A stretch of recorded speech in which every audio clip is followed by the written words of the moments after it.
En l'an 560, l'Italie s'apprête à tomber sous le joug des Lombards et pour longtemps. Cette bascule est provoquée par l'irruption d'un nouveau peuple nomade en Europe, les Avars. Pour comprendre tout ça, il faut démarrer cet épisode aux confins de la Mongolie, bastion des cavaliers nomades. Au IVe siècle, une partie d'entre eux a migré vers l'ouest. Ce sont les fameux Huns qui ont accéléré la chute de l'Empire romain d'Occident. Ceux qui sont restés sur place sont devenus les Avars et ils ont réussi à reformer un vaste khanat.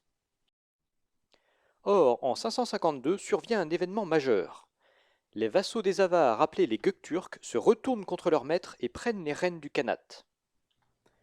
Non seulement cet épisode marque l'entrée des peuples turcs dans l'histoire, mais ça provoque la fuite vers l'ouest d'une partie des Avars, talonnés par les Gökturks qui étendent très vite leur territoire.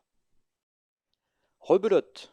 Pour les Européens, l'irruption de ces Avars ressemble à un mauvais remake du type les 1-2 le retour. 6 ans plus tard, les Avars franchissent la Volga et vassalisent les Bulgares installés sur place. Cette nouvelle surpression provoque une multiplication des razzias slaves et bulgares au sud du Danube. Un vrai carnage qui fait le ménage jusqu'au fin fond de la Thrace. Fidèles à leur tradition nomade, les Avars mènent des chevauchées jusqu'aux frontières du royaume franc.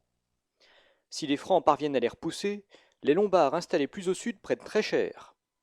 En l'an 568, leur roi Alboïn décide de quitter cette région de perdition et d'emmener son peuple à la conquête de l'Italie byzantine. Or, c'est au même moment que les Avars débutent leurs attaques contre l'Empire byzantin à la tête de leurs vassaux slaves, accaparant l'armée romaine dont les effectifs ont été réduits par l'épidémie de peste. Il ne faut pas s'étonner du résultat. Les Lombards parviennent à conquérir une bonne partie de l'Italie en quelques années.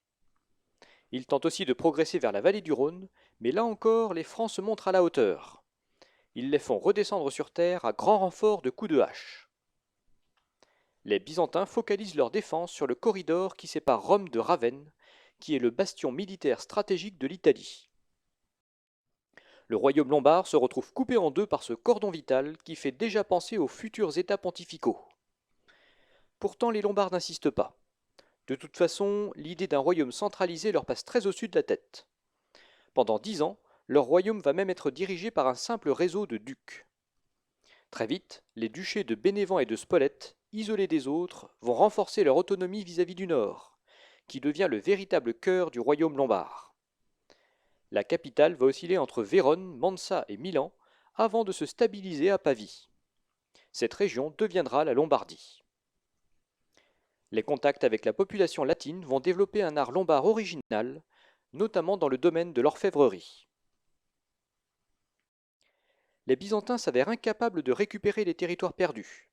Ils sont submergés par les Avars qui progressent en Illyrie et ravagent tout jusqu'aux abords de Constantinople.